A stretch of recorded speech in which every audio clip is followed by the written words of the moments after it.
Well, good morning, traders and investors. My name is Roger Scott, and I'm the senior strategist for Wealth Press. Today is Thursday. Where did the week go? Don't ask me. I have no idea. I'm too busy looking at stock opportunities and setups for you guys. Anyhow, it's about 8:09 right now. The market's going to open up in about an hour and 20 minutes. We had two news reports yesterday come out, and we've got a big one coming out today. We've got jobless claims. You guys know how important jobless claims. Now, the news today, the global news is pretty important because it actually covers those two reports. But before we get into it, let me show you where the market is. The market is down about 100 points. It was down yesterday. I am not surprised that the indices are coming off. They have been extremely strong and bullish over the past several weeks. So the fact that we're coming off of these levels is not surprising, especially when you consider, and I've told you about this, I've talked about this many, many times. Look at momentum levels. Any stock above $2, number of stocks trading in the entire universe above the 50-day moving average, 80%. Above the 200-day, 90%. When you see this, let me just show you this. And this is everything. This is everything above $2. Doesn't matter what exchange we're in. Look at the 20-year chart of this. Look at this. Look at this. This is nuts. We've been here right here in 2009 and... heck, even 2004, we were higher than that. Look at that. That's the highest level we've had in a decade.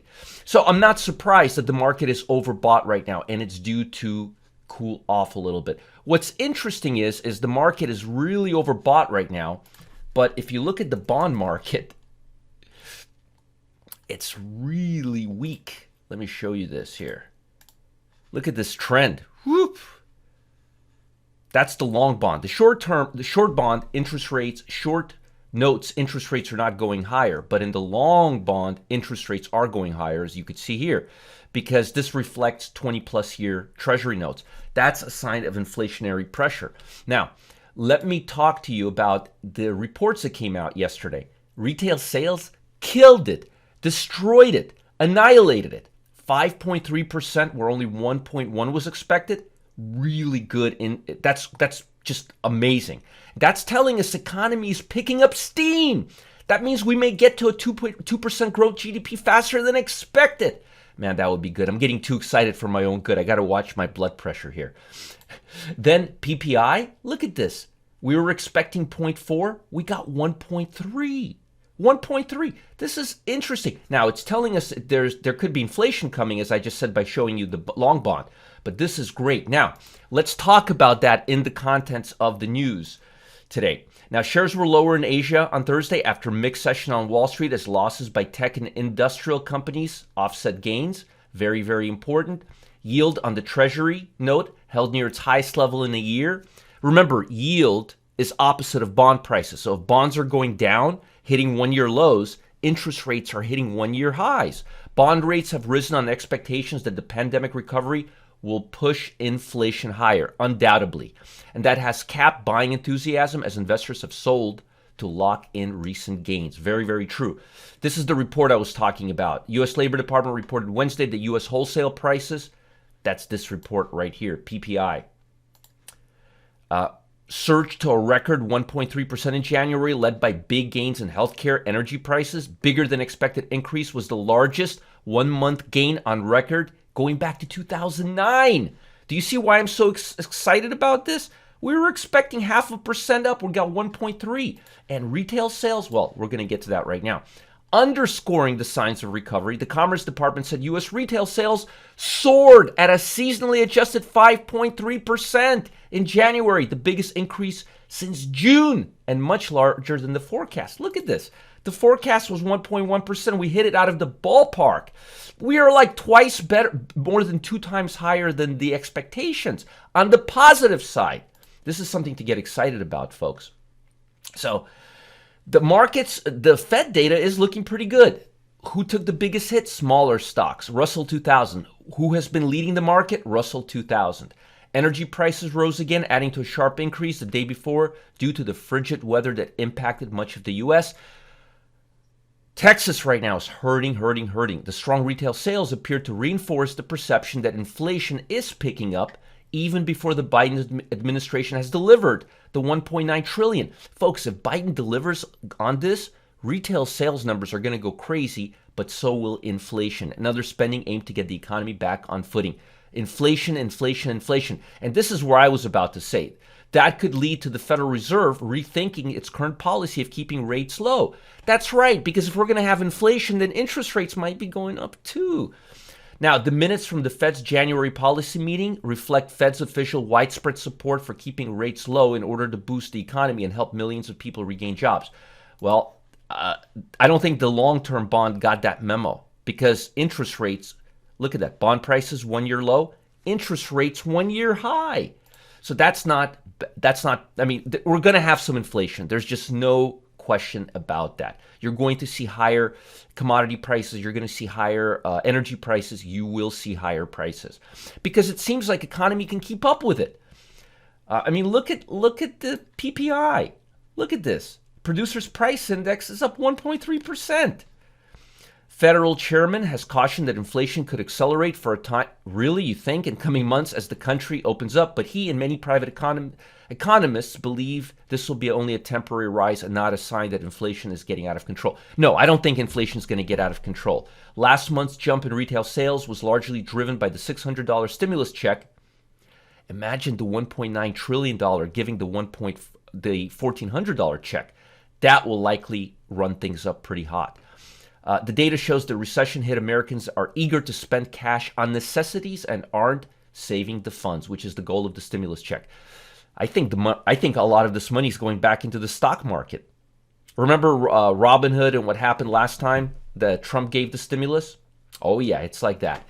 So yeah, there's a lot. This is a really important report. There's a lot of stuff going on. Now, before we get too excited, we've got housing starts, Fed manufacturing in about 14 minutes, and jobless claims. Now, I'm hoping based on yesterday's data that the jobless claims number will be good too, because if the jobless claims number is bad, that means people are spending money, but they don't have jobs, which is not a great sign. It would be better to see that jobless claims are falling and people are spending money. That story would seem better, but the expectations is about 768,000, which would be substantially below the 4-week moving average.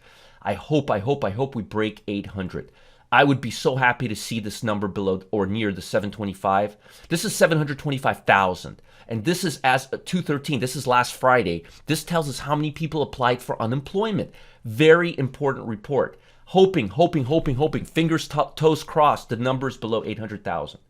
Now, the other big report, housing starts permits, I'm not really worried about that. Housing starts are doing really, really good right now. Really, really good. Now, let's just see what the numbers expected to be, just to give you an idea. 1.6 million units. I think we're going to beat that number. Either way, there's no need to nibble because the number is good. We're on the right track. What's going to be really interesting is the Philadelphia Fed Manufacturing Index. That's going to be important, and that's going to give us more signs of whether or not we're going to have inflationary numbers. New orders, unfilled orders soared to lead joltingly strong January. A report where 26 was the headline. Consensus is now a little weaker. Let's see how far we can go. Let's see how many new orders and unfilled orders we're going to have. This will give us a good idea. When you combine this manufacturing index report with the PPI and the retail sales and the jobless claims, it's going to give, and tomorrow's PMI, it's going to give us a really good idea of where we stand. So far, the retail sales are just crazy good. PPI numbers, better than expected. They are stronger than expected. I mean, look at this. I can't believe the numbers are so solid. Expecting half, we got 1.3%. The Producers Price Index is moving higher. The question is, how is the manufacturing index? Because if price is producing higher, but the manufacturing is moving slower, that's going to be a problem. If retail sales is moving higher, but manufacturing is moving lower, inflation. So again, we kind of have to look at these reports together. And don't forget, we've got the big report of the week, the jobless claims. 750 or lower, 750,000 or lower is expected. Now, I've got some stocks for you today. There's two stocks in the same industry that I'm liking now. Now, these are REITs, but these are different type of REITs. Storage. Remember, people are buying homes. When people are buying homes, they buy other goods. And when they do, they run out of space. Also, people are downsizing, they're upsizing. People are using storage facilities. And these aren't for businesses for most parts. They're for people. Businesses too that need storage. Businesses are not opening up. People are buying homes. Perfect environment for storage. Look at the run up on this stock. This is Cube. What did they do? Let me show you. Very, very simple. It's an equity trust, self-administered, self-managed real estate company, ownership, operation, acquisition of self-storage. Now, the stock hasn't been running up lately. REITs have been just doing terrible.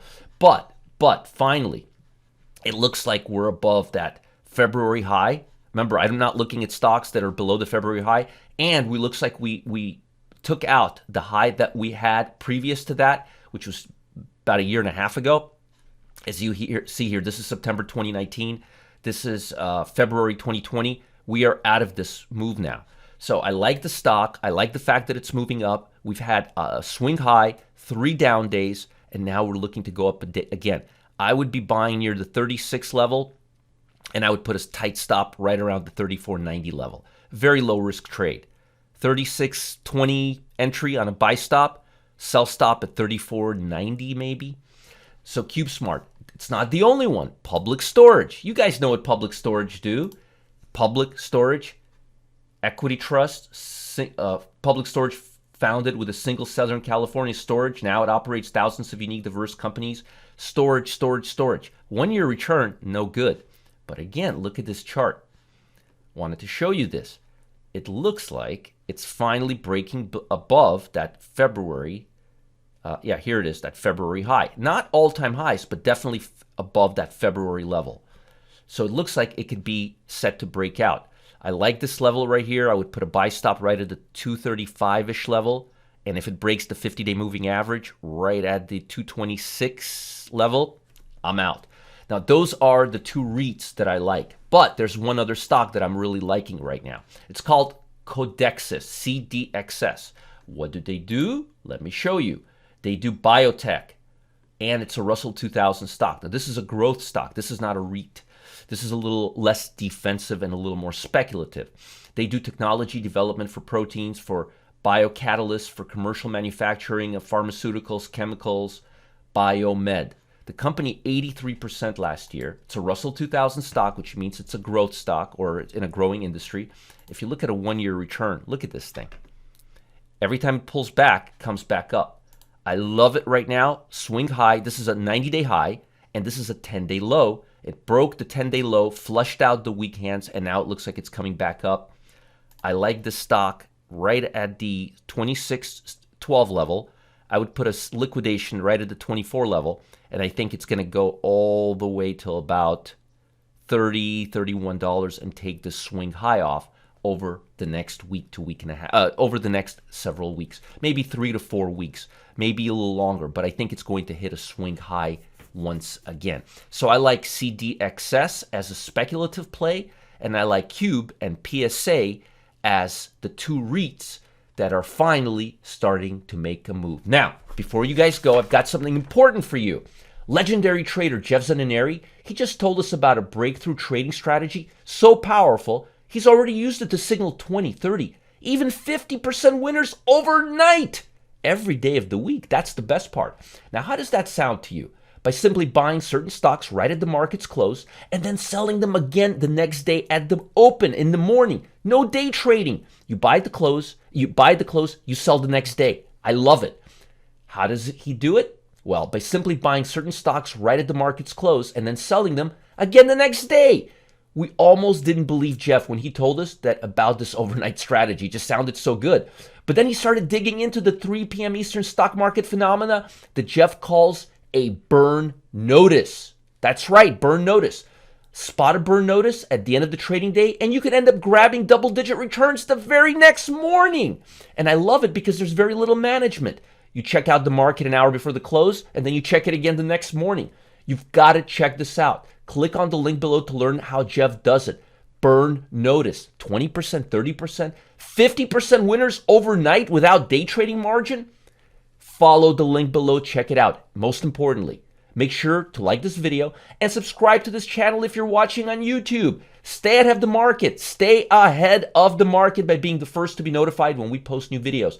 Most importantly, you cannot afford to miss Jeff Zananeri burn notice, getting in at 3, 4 o'clock right before the market closes, and then getting out the next morning. I love it. It makes perfect sense, and it follows very natural rhythm of the market because you could see which stocks are running up towards the end of the day and it'll pop the next day. I love this strategy. I absolutely love it. Follow the link below. Check out what Jeff Zananeri's got in store for you. He's a legendary hedge fund trader, and you've got to get in on this. And I'll talk to you guys later. Post some comments, feedback. I want to hear from you. Bye, guys.